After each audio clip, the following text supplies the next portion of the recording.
All right, we're on video number 5. Well, let's see. On 25, we've got exponential equations. We know we have two techniques that we can use. We can try to get our bases equal and then set the exponents equal. So that's what I call the equal bases case. Or, and it looks like letter A is one where we can do that.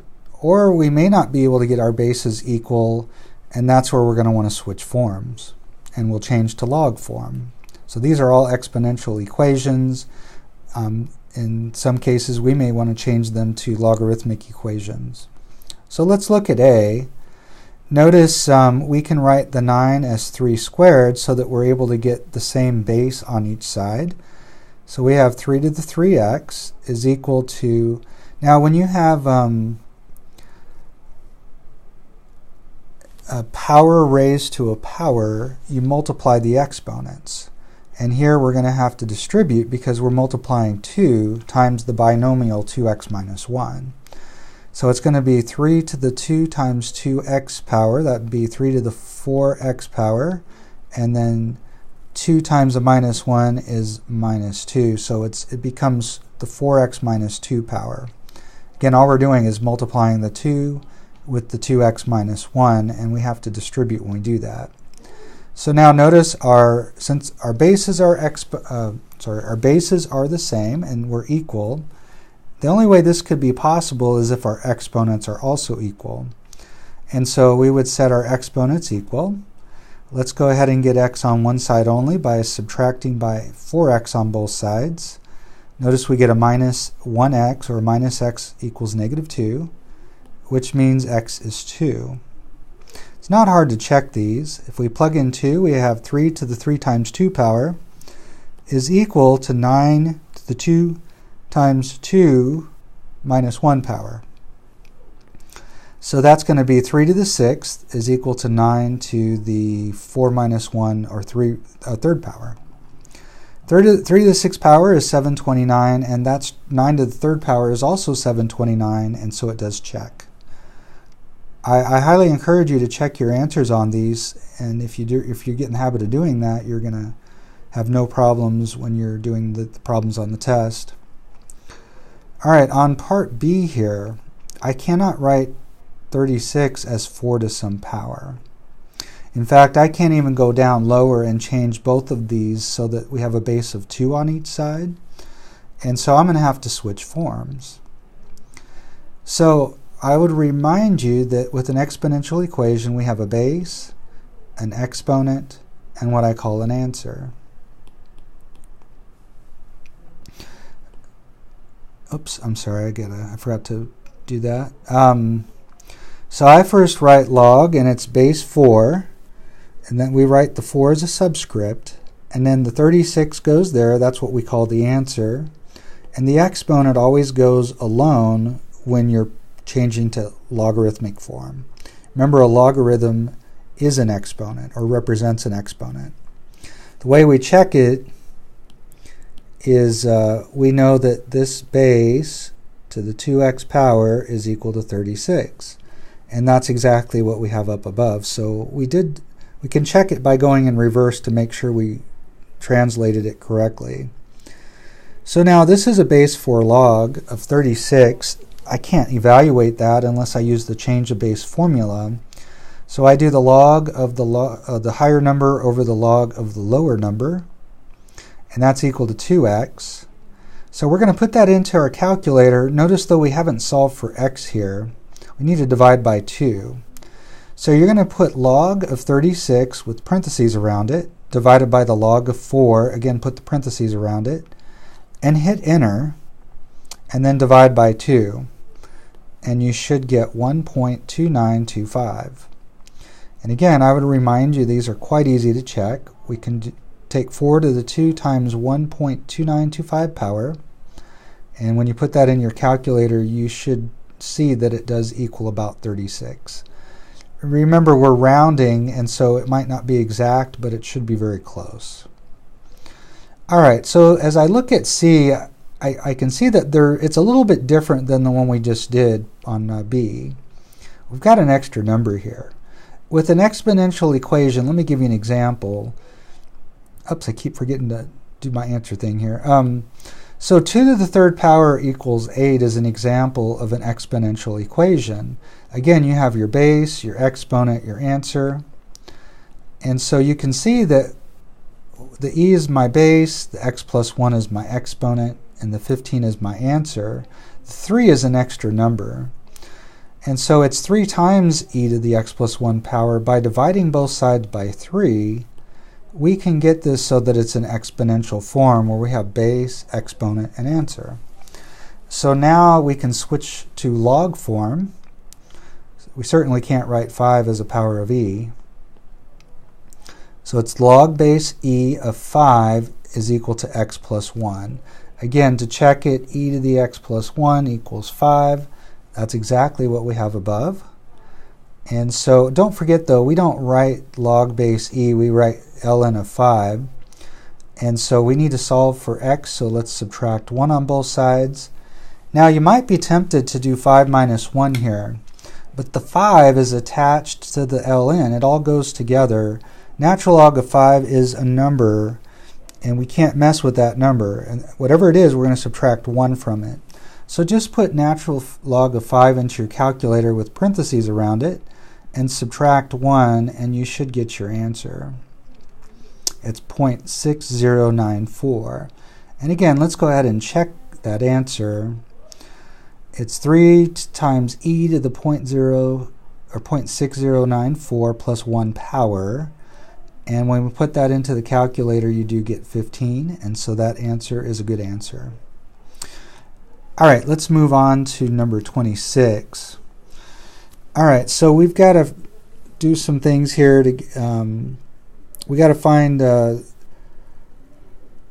see, our domain, the asymptotes, x and y-intercepts, and then we're going to draw the graph. All right.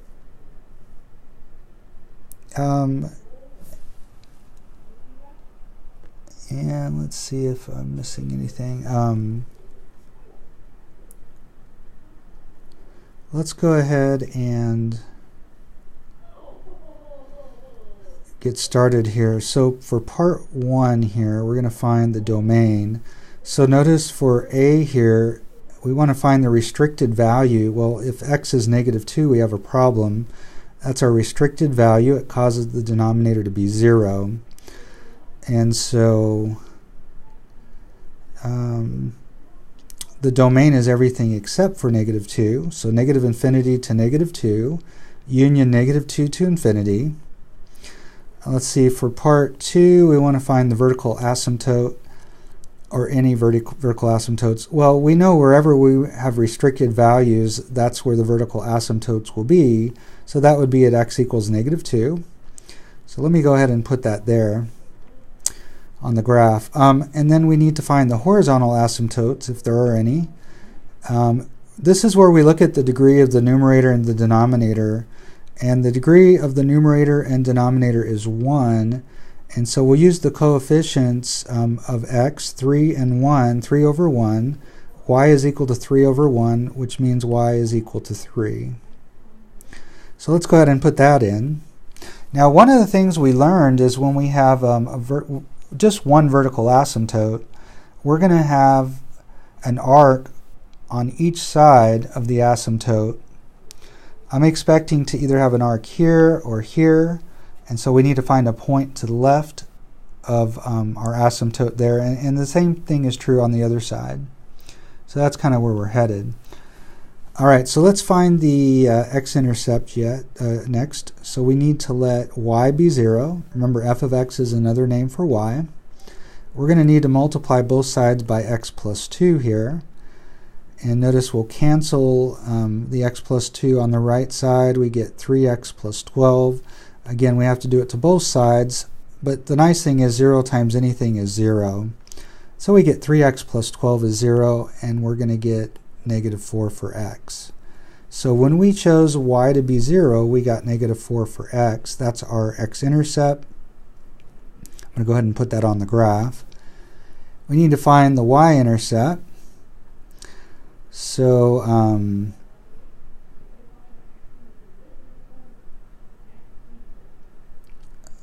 let's see,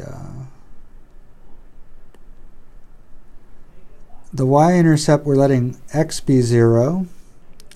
So it'll be 3 times 0 plus 12 over 0 plus 2. And that's just going to be 12 over 2, which is 6. So when we choose x to be 0 in this function, we get 6 for the y value. So let's go ahead and graph 0, 6. Now this worked out really nice. Now we know where the arcs go. Let's go ahead and draw them in there.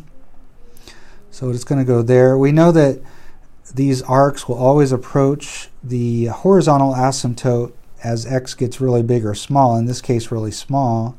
And we can't cross a vertical asymptote. And so here we have nowhere to go except for down, but we never get to that asymptote. We just get closer and closer. And the same kind of thing happens up above, and it's going to look like that. And I'm just checking. Looks like we got everything taken care of. All right, let's go ahead and do part B. So we need to find out what x values are going to cause the denominator to be 0. Let's go ahead and set the denominator equal to 0. And when we factor, this is a difference of squares, we get x minus 2 times x plus 2, which means x is going to be 2 or negative 2. And so those are our restricted values. And in fact, our domain is everything except for those two values. Those are the only values we can't plug into this function as inputs. So our domain is every negative infinity to negative 2. And then we have to go from negative 2 to 2. And then finally from 2 to infinity. So that's how we write all real numbers except for 2 and negative 2. All right, and let's see, next we need to find vertical asymptotes. Well, we do have 2 here. We have 2 restricted values, and that's where we're going to have our vertical asymptotes. Let me go ahead and put those in. As far as horizontal asymptotes are concerned, this is one that's what we call bottom heavy. And this is the case where the degree of the denominator is bigger, and our asymptote will be at y equals 0. So let me go ahead and put that in. Let's go ahead and find the x-intercept. Let's let y be 0. We'll multiply each side by x squared minus 4. Notice we're going to get x minus 3 on the right, and on the other side we get 0, which means x equals 3. So when we chose y to be 0, we got x equals 3. Let's go ahead and put that on the graph. Now this is kind of a weird case here. This doesn't happen a lot, but it does happen on occasion. The x-intercept actually is on the horizontal asymptote, and that is possible, but it doesn't happen as real frequently. Let's look for our y-intercept next. So we're going to let x be 0. We get 0 minus 3 over 0 squared minus 4. Well, that's just going to give us negative 3 over negative 4, which is going to be 3/4. So when we choose x to be 0, we get 3/4 for y. So let's go ahead and put that point in. So it turns out this one's going to take a little bit of effort to really get a handle on the graph. Let's work in the middle here. We've got the y-intercept. It'd be nice to know what x is or y is whenever x is 1. So let's make a table of values, and if you choose x to be 1, you should find that y will equal 0.7. So let me put that in. So it's possible that the graph could do something like this, or maybe it'll come back up. It's really hard to say at this point. So let's try maybe putting in like 1.5. And when you do that, you get 0.9. And so notice it's actually coming up. And so I think at this point, it'd be a good idea to go ahead and see what's happening at -1. When you plug in -1, you should get 1.3. And so that looks like that. So you can see now it's going to be kind of like a parabola type of shape. It's not a parabola, but it's similar shape. but it looks something like that. Let's go ahead and see what's going on to the left of our vertical asymptote x equals -2. So if you plug in -3, you should get -1.2. So in this case, we know that it's going to have an arc that looks like that. On the other side, we're going to have to find a few points here. Let's go ahead and plug in 4. When you plug in 4, you get 0.08, really, really small number. So you're literally on top of the x-axis, just barely above. So let's go ahead and try putting in maybe 2.5. When you do that, you get -0.2. And so it looks like it's going to do something like this, but we know at some point it has to come back to the horizontal asymptote. So if you look for another couple numbers, it takes a while for this thing to come down, but it starts coming down at 9 or 10, right around 10. So it goes like that on the left, but if you put in 10, you're at about 0.07, and you could go higher than that, and you find that it ends up looking something like that. So this one's a little bit difficult to graph just because it works a little bit differently than a lot of the other ones we've worked with. All right, let's look at number 27. This is an exponential function. We want to first graph the parent function, which is y equals 2 to the x. So this is the kind where we want to make an xy table and let x, remember if you plug in 0 for x, anytime you have a base to the 0 power, you're going to get 1. And so we want to choose x to be 1, and we want a number on each side. We want to choose x to be 0, and we want to choose a value on each side of x equals 0, so 1 and -1. So -1, 0, and 1 are what we're going to plug in here. Of course, 2 to the 1 power would be 2. 2 to the 0 power would be 1. And 2 to the -1 power would be 1/2.